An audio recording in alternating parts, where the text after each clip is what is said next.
Assalamualaikum warahmatullahi wabarakatuh. Waalaikumsalam warahmatullahi wabarakatuh. Innalhamdulillah nahmaduhu wa nasta'inuhu wa nastaghfiruh wa na'udzu billahi min shururi anfusina wa min sayyiati a'malina. May yahdihillahu fala mudilla lahu wa may yudlil fala hadiya lahu. Asyhadu an la ilaha illallah wa asyhadu anna Muhammadan abduhu wa rasuluh. La nabiyya ba'dahu. Allahumma shalli ala sayyidina Muhammad wa ala ali sayyidina Muhammad. Qala Allah ta'ala fi kitabihil karim, a'udzu billahi minasyaitonir rajim. Bismillahirrahmanirrahim. Qul in kuntum tuhibbuna Allaha fattabi'uni yuhibbukumullahu wa yaghfir lakum dzunubakum. Wallahu ghafurur rahim. Wa qala ta'ala wal 'asri innal insana lafi khusrin illa minal ladzina amanu wa 'amilus solihati wa tawassaw bil haqqi wa tawassaw bis sabr. Wa qala alladzi khalaqal mauta wal hayata liyabluwakum ayyukum ahsanu amala. Qala Nabi sallallahu alaihi wasallam, man ahya sunnati faqad habani wa man habani kana ma'ahu fil jannah. Wa qala Rasulullah sallallahu alaihi wasallam, tidak ada umat itu yang menjadikan hayatul Islam wa idza ta'ata al-amru bil ma'ruf wa nahyi 'anil munkar wa iqamatul wahyi wa idza tasabbaha umat isyarat. Sedekah Ali wa sedekah Sukari wa qala Rasulullah sallallahu alaihi wasallam. Hari bapak-bapak, ibu-ibu yang sama-sama mengharap ridha Allah Subhanahu wa taala, saya muliakan, kami banggakan Bapak Ketua Pengurus Masjid. Pernah ketemu di mana Pak ya? Dan juga ke pertama itu Pak di mana? Kalau sekolah lah 10 SMA, SMK, SMK sama Man itu 10. Kalau SMA di Tanah Datar itu ada 20. Kemudian yang saya hormati Pak Wali, para alim ulama, para asatidz, para tokoh agama, kemudian para tokoh pemerintah, Pak Wali, Pak Joro, Ketua BPR, para tokoh adat, para keluarga di Bapak, Ibu-ibu Pondok Lampung yang sama-sama mengharap itu Allah Subhanahu wa taala. Alhamdulillah, puji syukur bagi ini kita masih bisa melaksanakan satu bagian daripada kewajiban kita beribadah, sholat subuh, sholat perintah Allah Ta'ala, kemudian berjamaah mengikuti sunnah contoh Nabi Muhammad SAW. Bapak Ibu yang sama-sama menghargai Allah, seperti tadi yang disampaikan Pak, alhamdulillah kunjungan kami ke 216. Sedangkan masjid di Tanah Datar itu masjidnya jumlahnya 243. Masjidnya 243. Kemudian suraunya, musolanya itu ada 804. Jadi jumlahnya Pak 1047. 1047 ini urutan ke 216. Masih banyak Pak ya? 5 kaum lah penuh Pak. Insyaallah 5 kaum masjid musolanya sudah. Kalau di sini berarti masjidnya sudah ya, tinggal surau Pak, tinggal musola. Alhamdulillah, mudah-mudahan kita selalu diberikan kesehatan dan keistiqomahan. Karena begini Bapak Ibu ya, yang berbahagia, ada satu misi yang harus kita sampaikan. Nanti akan kita bahas gitu ya, bahwa pentingnya surau, pentingnya masjid ini adalah untuk orang Minang itu seperti apa. Ini harus kita kembalikan pemahaman ini supaya kita memahami bahwa surau itu penting. Kalau saya tanya Bapak Ibu sekalian, apakah Bapak Ibu setuju bahwa surau, musola, langgar untuk orang Minang itu adalah sesuatu yang sangat penting? Setuju atau tidak? Setuju. Kalau saya tanya, apakah di zaman dulu bahwa surau itu telah membentuk orang-orang Minang yang punya kualitas yang sangat bagus? Setuju? Setuju. Siapa contohnya Pak? Kemudian Agus Salim. Iya, Agus Salim. Kan begitu Pak. Yang jadi masalah nanti akan saya sampaikan Pak. Tapi ada satu masalah lagi yang paling penting. Nah, kalau Pak Wali sama Pak Ketua BPR sudah tahu. Bu, boleh terus terang ya? Kalau saya keliling-keliling itu tujuannya untuk apa? Boleh terus terang ya? Boleh Bu? Boleh kami minta sumbangan? Boleh ya? Boleh Pak? Boleh Pak ya? Kalau tidak bawa pipi nanti pulang dulu. Nanti saya tunggu di sini. Boleh Pak ya? Jadi ceritanya begini Bu. saya mau renovasi bangunan. Saya punya kos-kosan. Nah, karena yang masuk sana itu sudah terlalu banyak, sekarang jadi sempit, Pak.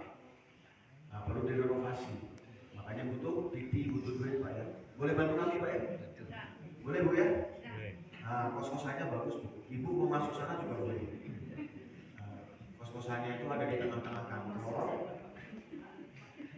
Kamar mandi di dalam, fasilitasnya diawasi 24 jam, ada CCTV-nya yang jaga 2 orang bergantian.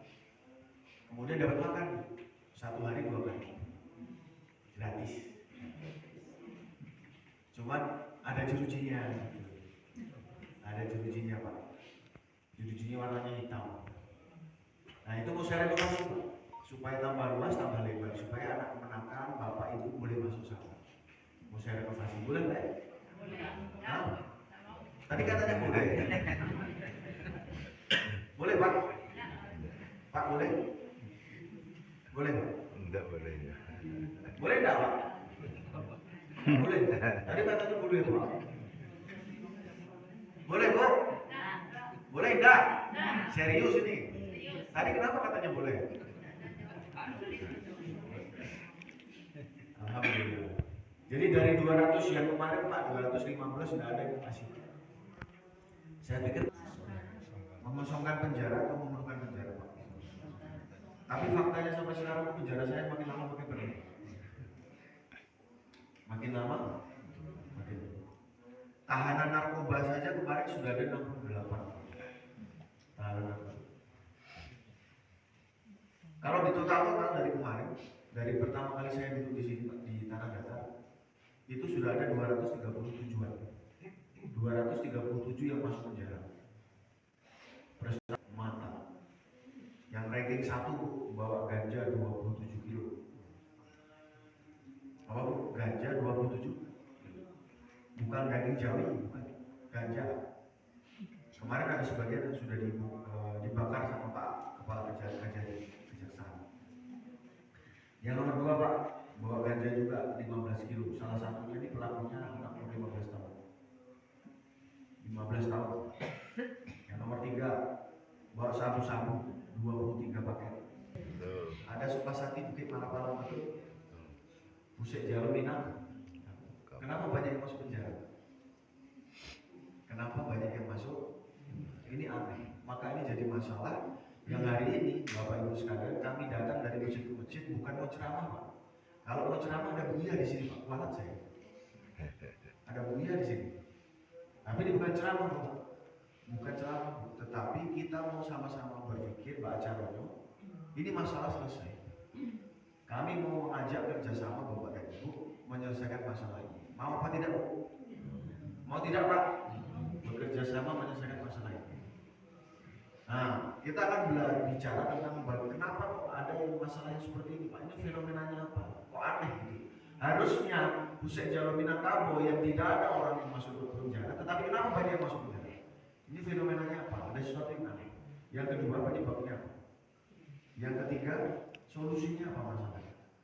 Jalan keluarnya apa? Yang keempat, siapa yang harus bertanggung jawab? Ini selalu saya ulang-ulang, Pak. Di setiap ujian saya ulang-ulang. Supaya apa? Supaya kasetnya sama, supaya cara bertindaknya sama. Karena yang akan kita buat cara bertindaknya itu bukan cara bertindak saya, bukan cara bertindak Bapak Ibu semuanya, tetapi cara bertindak menurut Quran dan hadis. Yang pertama, Bapak Ibu sekalian, fenomenanya apa?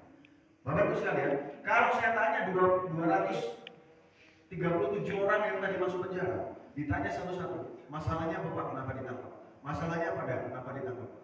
Mereka semuanya mengatakan masalah mereka sebenarnya mereka tahu tidak boleh mereka kerjakan, tapi mereka tetap mengerjakan. Dan masalahnya narkoba, memang boleh pakai narkoba, memang boleh jual narkoba, tidak boleh. Masalahnya apa, Pak? Nyolong, maling, memang boleh nyolong, maling, tidak. Masalahnya apa, Pak? Bertengkar sama saudara sendiri, rebutan tanah, memang boleh rebutan tanah, tidak boleh. Memukul dan lain sebagainya. Mereka semua tahu tidak boleh, Pak, tidak boleh, tetapi mereka sengaja. Mereka tahu tidak boleh, tetapi sengaja. Ini fenomenanya Bapak Ibu sekalian. Sama seperti zaman dulu, ada namanya zaman jahiliyah. Zaman jahiliyah, zaman dulu. Artinya zaman apa, Pak? kebodohan. Rata-rata orang mengatakan zaman jahiliyah itu zaman kebodohan. Betul Pak? Jahil bahasa Arabnya bodoh, tetapi ada makna lain. Jahil itu sengaja melanggar, sengaja berbuat keburukan. Masih ada saudara muslim kita, warga kita di tanah datar yang pikiran dan hatinya masih dalam keadaan jahil. Ini Pak Mas. Mudah-mudahan yang di dalam masjid hati dan pikirannya tidak dalam keadaan jahil. Amin Allahumma. Apa Pak ya? Masih ada yang jahil. Nah, kenapa? Penyebabnya apa Pak? Kenapa kok bisa jadi jahil? Yang kedua nih penyebabnya. Nggak usah pakai cara-cara kita Pak. Menganalisanya nggak usah pakai cara-cara kita. Pakai kitab dulu. Quran, hadis. Nabi SAW sabdakan, di dalam diri manusia ada segumpal daging. Kalau baik dagingmu, baik seluruh badan. Kalau buruk dagingmu, buruk seluruh badan. Nama dagingnya apa Bu? Hati. Hati tempatnya apa? Hati tempatnya? Oh Pak, hati tempatnya agama. Agama tidak boleh di sini Pak. Agama ada di dalam hati. Kalau agama di sini, yang susah ditinggal, yang berat ditinggal, yang ringan dikerjakan, yang masuk akal dikerjakan.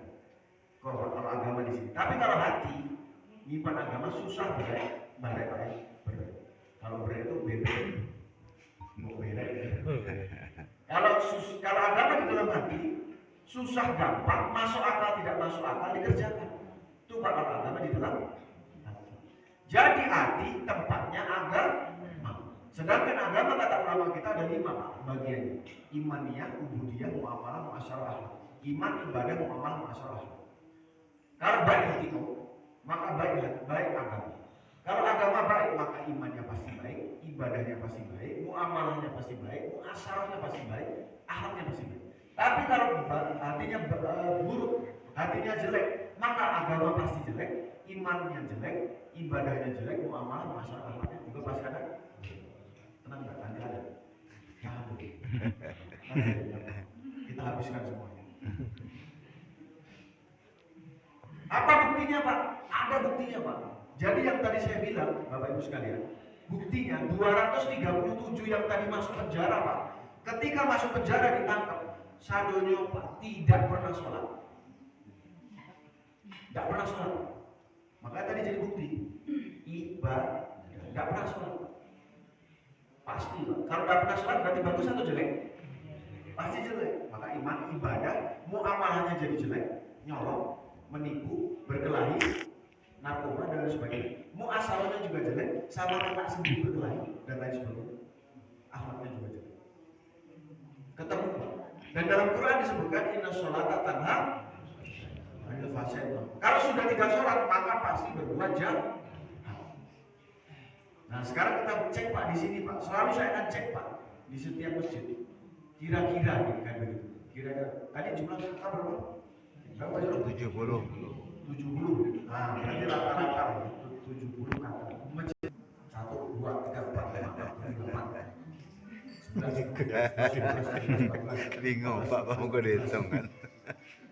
18, 19, 20, 21, 22, 23, 24. Beliau kan 25. Pak Wali nggak di sini Pak, Pak nggak di sini kan? 25 Pak. 70, 80 kan tadi? 80 dikurangi 25, berapa? 50. 5. Yang 55 apa? Tadi ada bilang mantap kan?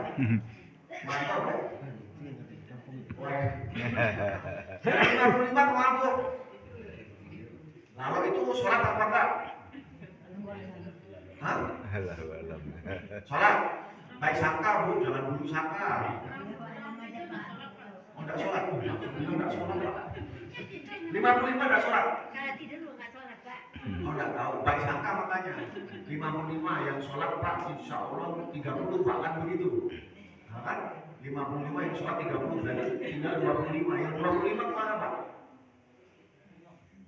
Pertanyaan saya terakhir, apakah Bapak Ibu yakin semuanya yang ada di sini sholat? Mau di rumah, mau di masjid, sholat semuanya sudah? Yakin? Yakin Pak semuanya sudah sholat? Nah, saya balik pertanyaannya, apakah Bapak Ibu yakin di tempat ini, di jorong ini masih ada yang tidak sholat?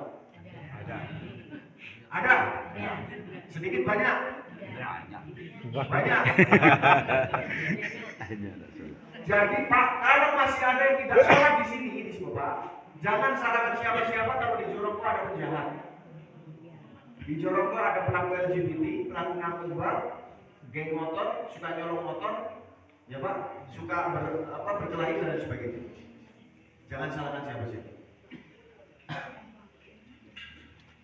Pertanyaan saya Bapak Ibu, kalau ada penjahat di Siko, rela atau tidak? Tidak. Rela atau tidak Pak?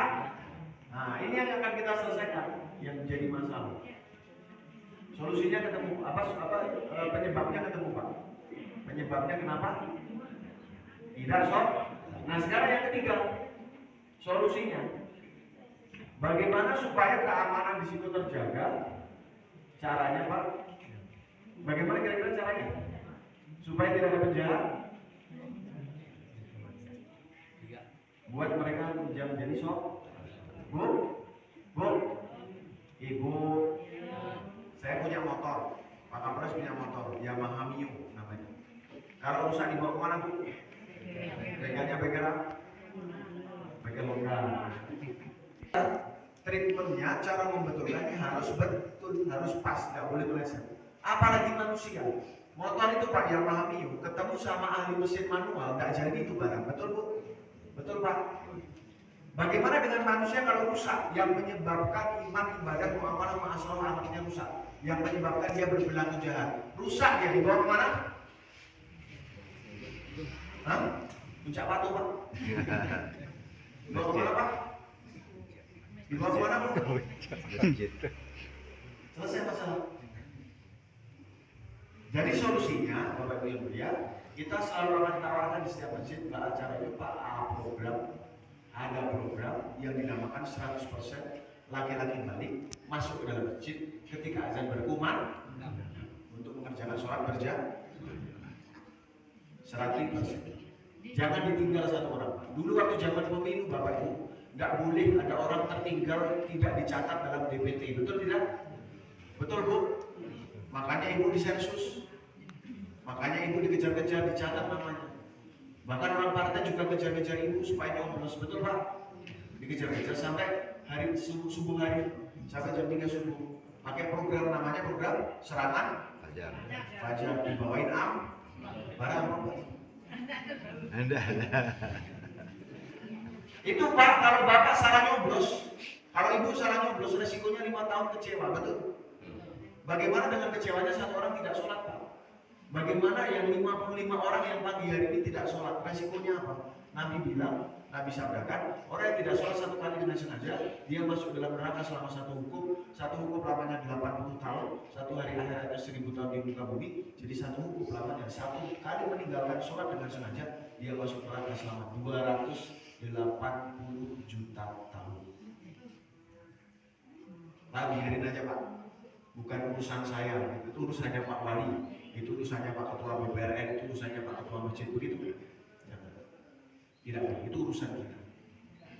Yang jauh saja kita tolong, apalagi yang dekat. Orang Palestina jauh apa dekat Pak? Kita tolong tidak? Kalau kita bisa ke sana, kita ke sana, betul? Kalau tidak, kita kirimkan ini untuk ke orang Palestina supaya tidak kelaparan, betul Pak? Itu kita tolong Pak yang jauh. Padahal Bapak Ibu mulia, kalau orang Palestina kena bom, ketembak, kelaparan, mati Pak. Matinya mati? Mati saya masuk. Tetangga kita Pak, tidak sholat satu kali, mati. Matinya mati masuk?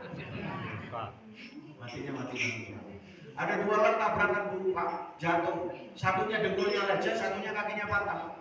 Yang ditolong yang mana dulu Pak? Yang mana dulu Pak? Yang kakinya patah. Ada 2 orang mau mati, satunya mati masuk surga, satunya mati mau masuk neraka. Yang ditolong yang mana dulu? Yang mana dulu? Nah, sudahkah Bapak Ibu menolong saudara kita yang pagi hari ini tidak sholat bakal masuk neraka? Jadi harus ditolong dulu. 100% ditolong dulu. Masukkan dia ke masjid. Caranya Pak, tidak bisa pakai itu. Tidak bisa pakai handphone. Besok Pak Kapolres datang, tidak bisa. Bahkan mungkin Pak besok Kiai Haji Zainuddin MZ datang ke sini, insya Allah tetap ada yang datang ke masjid. Misalnya. Kenapa Pak? Karena hari ini masalahnya, apakah Bapak Ibu sekarang melihat ini masjid? Ada masjid di sini semuanya melihat, warga di sini? Lihat. Apakah mendengar azan? Tapi kenapa tidak bisa datang ke masjid? Yang buta bukan mata tetapi yang tuli bukan telinga tetapi yang menjadi masalah hati, telinga, hati dan hatinya itu buta dan tuli. Bagaimana caranya Pak Bu? Kalau ada orang buta dan tuli duduk di tengah rel kereta api untuk menyelamatkan dia, caranya bagaimana? Gimana Pak? Ditarik, marah dia kalau ditarik. Kalau buru-buru Bapak tarik marah. Caranya diteriak-teriak pakai mic Pak. Awas saudara-saudara di tengah rel kereta api, ditolong, ayo cepat minggir dari situ, ada kereta mau lewat. Begitu? Begitu Bu? Nggak bisa karena buta dan tuli. Cara terbaiknya Pak, nih pertama Pak, Bapak datang ke sana. Cara terbaiknya. Jadi nggak pakai mic, nggak pakai handphone. Bapak datang ke sana. Yang kedua, dielus-elus Pak. Jangan langsung ditarik Bu. Ngamuk nih. Tidak tahu siapa kita karena buta dan tuli tidak bisa melihat. Yang ketiga diangkat pelan-pelan, baru dipindah. Yang keempat dipindah. Saya ulangi, datang ke sana, dielus-elus, diangkat pelan-pelan, baru dipindah. Bagaimana caranya? Ada orang yang buta dan tuli hatinya nggak bisa masuk masjid. Caranya bagaimana Pak? Datang ke sana, ya, bawa alat apa? Diajak makan. Jangan dibilang kafir, jangan dibilang sesat, jangan dibilang berdosa masuk neraka. Datang ke sana, diajak makan. Lord, tidak habiskan. Setelah kita makan, kita pergi ke masjid. Diangkat pelan-pelan baru dipindah. Maksudnya itu Pak. Jadi jangan dibilang Lord, ke masjid dosa. Datang ke sana, bahasanya dijemput door to door Pak. Ini yang jadi masalah. Siapa door to door Pak? Siap Pak? Siap Pak? Menjemput siap? Gitu loh. Bapak door to door itu nggak ada ajaran Islam, bukan ajaran Islam itu Pak. Siapa bilang ajaran Islam? Bapak Ibu buka di kitab Tauhid. Berapa banyak Nabi Muhammad SAW door to door menjabui umat atau mendatangkan umat untuk diceramai? Buka kitab Tauhid. Nabi Muhammad lebih banyak mendatangi umat daripada mendatangkan umat. Mendatangi umat dan mendatangkan umat itu berbeda. Mendatangkan, datang diceramai. Nah itu mendatangkan. Kalau mendatangi door to door.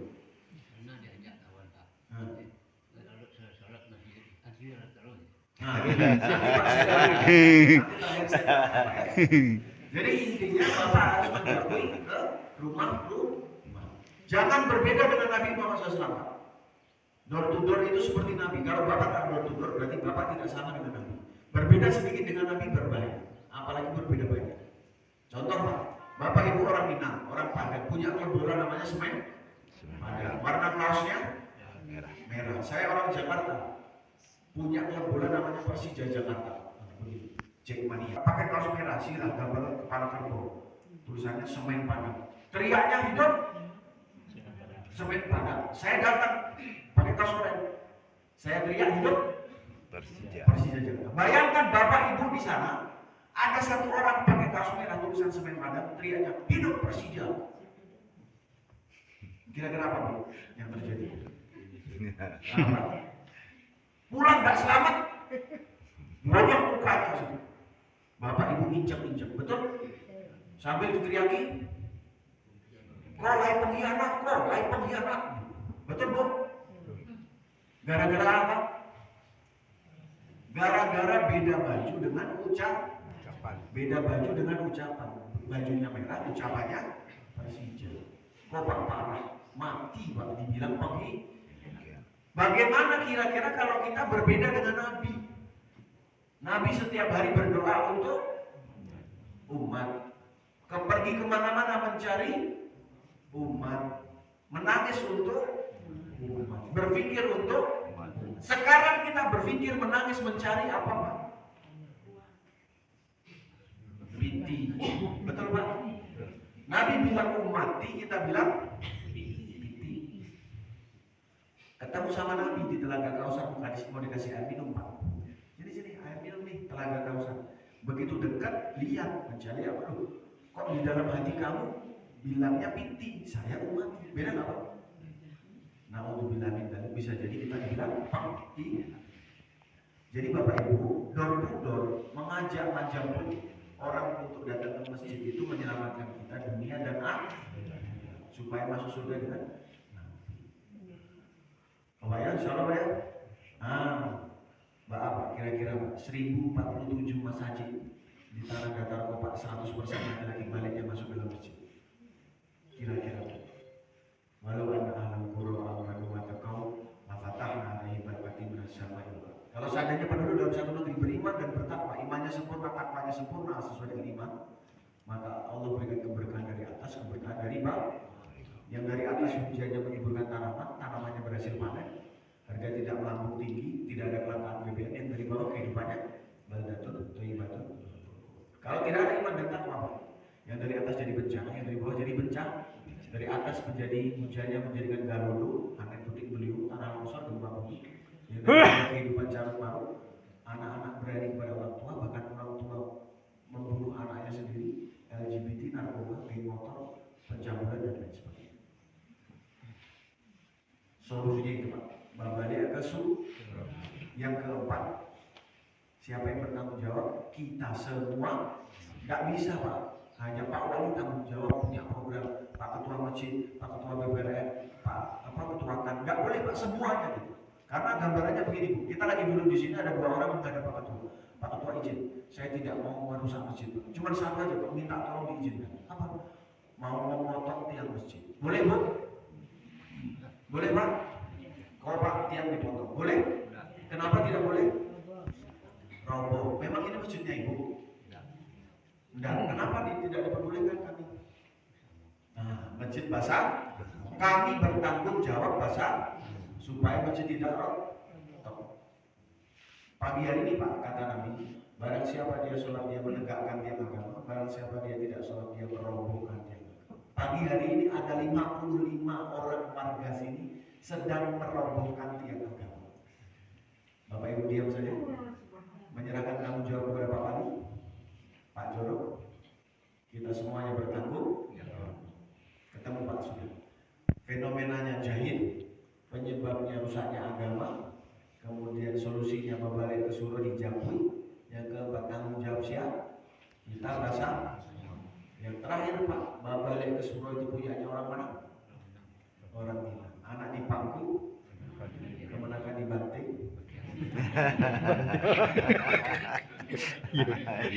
Betul Pak? Ini dibanting. Kalau dulu benar, ini dibanting-banting. Jangan Pak, jangan dibanting. Aku kemenakan dibimbing, orang kampung ditinggalkan. Anak disayang dibawa ke rumah, kemenakan disayang dibawa ke surau. Di mana sekarang Pak anak kemenakan? Tidak ada Pak. Anak kemenakan hilang dari masjid. Nah, yang jadi masalah apa Pak? Jadi anak kemenakan harusnya di masjid. Mereka kalau sudah di masjid Pak, diajari sama datuanya, diajari sama alim ulamanya, diajari sama bapaknya, diajari sama orang kampung. Diajari apa? Yang pertama diajari agama. Agama itu tauhid, la ilaha Muhammad Rasul. Yang kedua faraid, fikih, salat, zakat, puasa, sedekah, haji, umroh. Yang ketiga diajari Quran, membaca dan menghafal. Betul Pak? Yang kedua diajari adat. Adat dan sabana adat teradatkan, adat diadatkan, adat istiadat minang. Yang ketiga diajari adab. Adab itu petata petiti, silek, goro, musyawarah mufakat, rasul, pariso, sopan, santun. Betul Pak? Mereka diajari ini di masjid. Tapi karena sekarang mereka tidak di masjid Pak, mereka tidak dapat pengajaran itu. Mereka belajar dari mana? Setan gepeng. Rusak Pak nilai kamu. Masalahnya di sekolah. Jadi Pak, sekarang PR kita bagaimana membuat seluruhnya masuk ke dalam masjid. Siapa insya Allah? Nah, tadi saya hitung berapa nih? Tadi saya hitung berapa? 25. Kalau sekarang 25 berarti besok Sabtu pagi ada berapa Pak? 50. 50. Kalau besok pagi 50 berarti hari Ahad ada berapa Pak? 100. 100. Gitu Pak ya? Gampang Pak. Bapak punya waktu maghrib sampai isya tidur. Assalamualaikum udah. Mas Haji. Assalamualaikum. Lagi beli pisang goreng, beli bensin. Nah sholat belum Pak. Sholat kan Mas Haji. Saya mau merapikan masjid. Kalau bukan kita, begitu. Salah ya? Yang paling terakhir Bapak Ibu ya, kerjakan. Ini nanti Pak untuk jawab pertanyaan Bapak. Kerjakan. Kalau Bapak tidak mengerjakan door to door, ini keadaan tidak akan berubah. Nabi saja ada di tengah-tengah umat jahil. Nabi belum berdakwah, Pak. Nabi belum door to door. Umat tidak berubah. Nabi hanya bisa menangis. Di atas gua, hero. Ya Allah, umat bagaimana? Karena Nabi belum diperintah untuk door to door. Begitu Nabi dapat ayat, ya ayyuhal mudaththir sebelumnya Iqra bismi rabbikal ladzi khalaq. Ayat yang kedua, ya ayyuhal mudaththir qum fa'anzir wa rabbaka fakabbir. Baru umat didatangi sama Nabi, baru Nabi mendapatkan perubahan. Abu Bakar masuk Islam, Sayyidina Ali masuk Islam, Abu Ubaidah masuk Islam. Maka yang pertama sekarang kerjakan. Bapak itu tidak kerjakan, di keadaan tidak akan berubah. Selamanya begini, bahkan mohon maaf, nanti yang tua mati masjid kosong. Yang tua-tua kita semuanya mati Pak, Mas Haji kosong. Yang kedua Pak, kerjakan. Yang kedua istiqomah. Sampai kapan istiqomahnya? Mendatangi menjauhi umat sampai kita mati. Sampai kita. Nah yang terakhir Pak, jangan berpikir hasil. Manalah orang lempar pintu, orang lempar kotoran, jangan dipikir Pak. Jangan berpikir hasil. Innaka la tahdi man ahbabta walakinna Allaha yahdi man yasha. Muhammad, kamu datang berkali-kali kepada Abu Thalib, tetap kamu nggak bisa ngasih hidayah. Karena yang ngasih hidayah, rumusnya kamu kerjakan, istiqomah, jangan berpikir siapa ya? Berarti mulai besok. Oke Pak?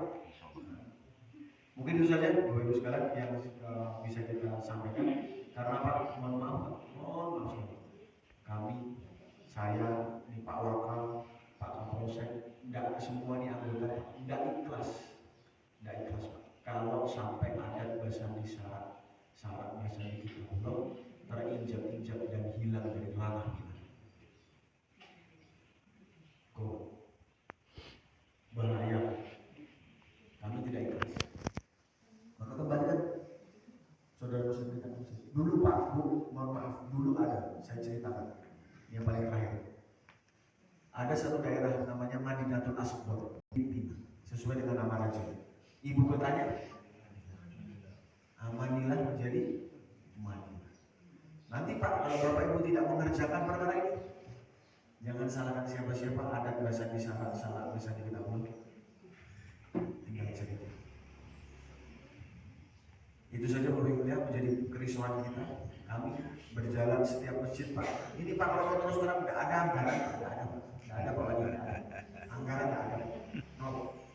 Kami mau mewujudkan rasa cinta kami, rasa sayang kami kepada Minangkabau. Yang di sana ada bahasa di sana bahasa kita. Jangan sampai hilang.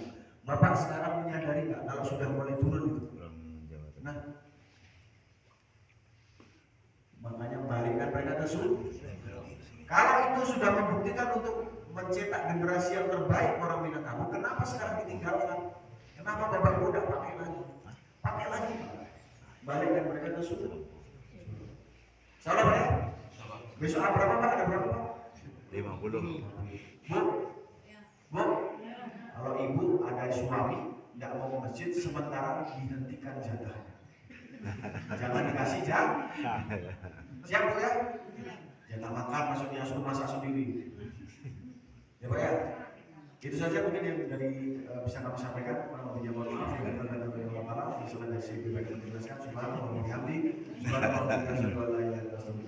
Assalamualaikum warahmatullahi wabarakatuh. Waalaikumsalam warahmatullahi